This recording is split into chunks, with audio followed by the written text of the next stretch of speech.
nggak sih teman-teman waktu lagi scrolling TikTok atau mungkin Instagram, terus nemu konten yang berhubungan sama kesehatan mental. Terus waktu kita buka kolom komentarnya, isinya tuh kayak, ah, anak zaman sekarang mah mentalnya kayak tempe. Dibentak dikit nangis, dibentak dikit overthinking, stres dikit butuhnya healing. Padahal dompetnya lagi kering. Dan komentar itu disukai oleh ratusan bahkan ribuan orang. Dibelain, bahkan disetujui. Padahal kadang tuh anak zaman sekarang yang ngerti kayak gitu. Atau enggak, teman-teman pernah dengar cerita dari orang tua yang cerita tentang kesulitan mereka di masa lampau. Biasanya ceritanya itu berhubungan sama kegiatan mereka waktu berangkat sekolah. Yang katanya harus mendaki gunung lah, turuni lembah, menyeberang lautan, melawan arus, dan cerita-cerita lainnya. Sadar atau enggak, kita sekarang ini lagi hidup dan tumbuh dalam budaya yang suka banget mengagungkan keadaan masa lalu dan mengesampingkan kegelisahan zaman sekarang. Nah, kadang saya berpikir, iya juga ya, kok anak-anak zaman sekarang tuh kayak gampang banget kena mental. Dan itu tuh cuma terlintas di kepala saya dan berhenti sampai di situ saja. Tapi emang iya ya kita selemah itu?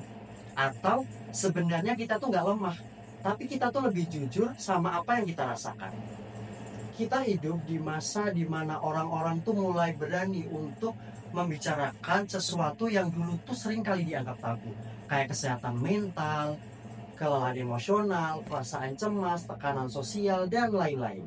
Tapi anehnya, keberanian mereka untuk bicara ini seringkali dianggap sebagai suatu kelemahan.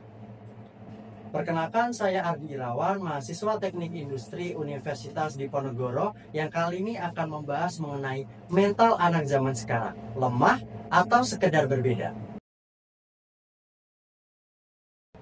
Nah teman-teman, anak zaman sekarang ini sebenarnya nggak selemah itu kok. Cuma kita tuh beda zaman. Orang zaman dulu sama orang zaman kita pasti beda zaman. Beda pula medan perangnya, beda pula tuntutan kehidupannya. Pasti teman-teman sering dong dengar dari orang-orang. Katanya kehidupan zaman dulu tuh kayak lebih sulit banget. Kayak kehidupan sesungguhnya itu adanya di zaman dulu. Tapi beda teman-teman. Karena kita udah beda zaman, beda pula tuntutannya. Analoginya secara sederhana tuh kayak gini teman-teman. Orang zaman dulu, fokus mereka tuh cuma bertahan hidup. Kerja keras untuk hidup. Mereka bisa makan, mereka bisa hidup. Tapi untuk anak zaman sekarang, tuntutannya tuh gak cuma sebatas itu teman-teman. Nah tapi yang membedakan teman-teman, kita hidup di zaman sekarang. Zaman yang penuh dengan kebisingan dan tuntutan bahkan ekspektasi yang tinggi dari orang-orang. Jadi tantangan kita sekarang ini gak cuma bertahan hidup, gak cuma kerja keras, tapi lebih ke bertahan gimana caranya supaya kita tuh tetap bisa hidup waras. Dulu, orang tuh dianggap hebat kalau mereka tuh bisa kerja keras. Tapi sekarang, nggak cuma sebatas itu teman-teman. Selain kerja keras, misal nih di lingkungan perkuliahan aja, kita nggak cuma dituntut untuk kerja keras, tapi kita dituntut untuk aktif organisasi, punya public speaking yang bagus, good looking, good reckoning, followers ribuan, dan tuntutan-tuntutan lainnya. Dan banyak hal yang harus dipenuhi karena tuntutan sosial yang sudah berubah. Dan secara nggak sadar, kita malah menuhin tuntutan sosial tersebut. Nah dari itu, apakah kita selemah itu? Atau sebenarnya kita tuh nggak lemah. Cuma standar orang zaman dulu sama standar orang zaman sekarang itu berubah. Dan itu yang kita tidak sadari.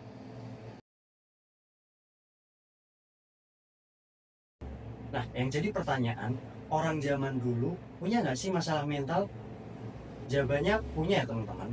Nah, masalah mental itu sebenarnya udah ada dari zaman dulu banget. Orang zaman dulu juga memiliki masalah mental, tapi mereka tuh lebih memilih untuk diam. Mereka tidak secara langsung mengekspresikan bentuk penyakit mental mereka. Dulu, ketika orang sedih, orang tuh disuruh sabar. Apalagi untuk kaum laki-laki.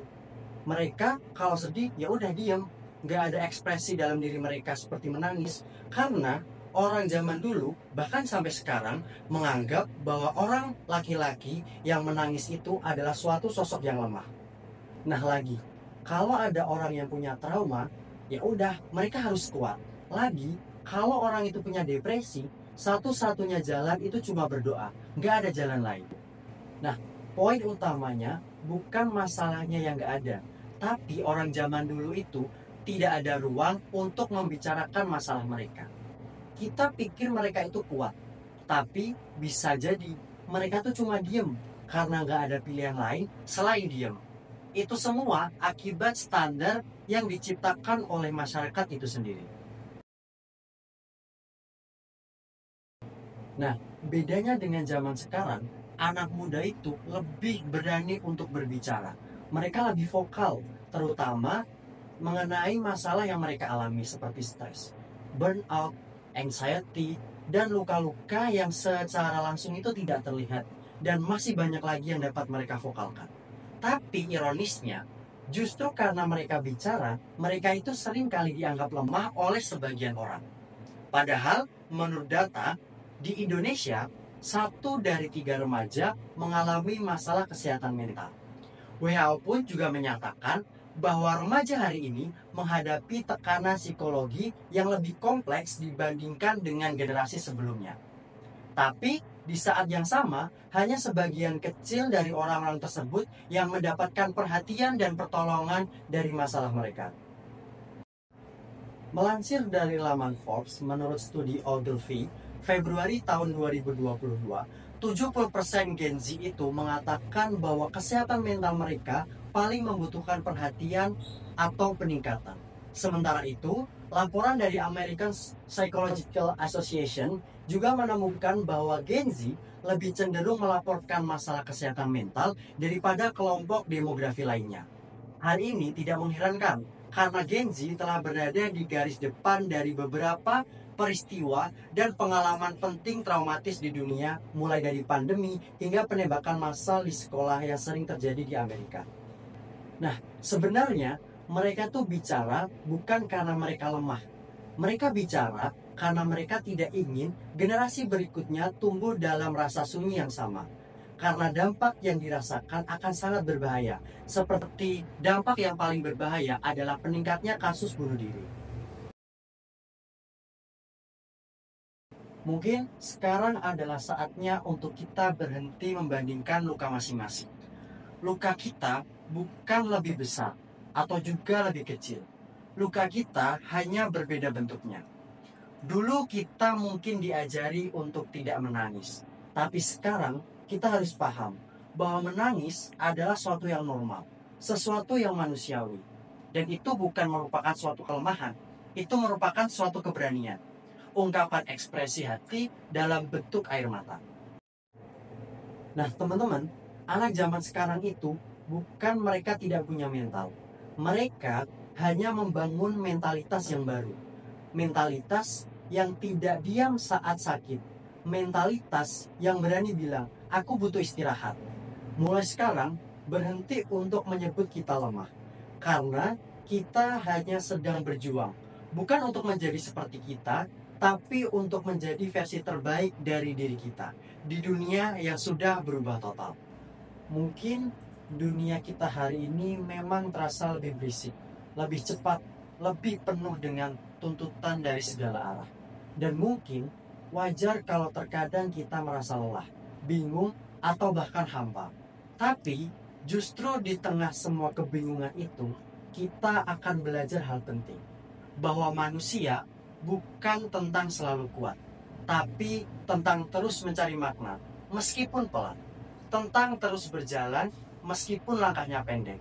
Dan tentang memilih mendengar diri sendiri di tengah suara yang ramai. Kita tidak sedang berlomba dengan generasi sebelumnya. Kita sedang menyusun jalan kita sendiri, dengan tantangan kita sendiri.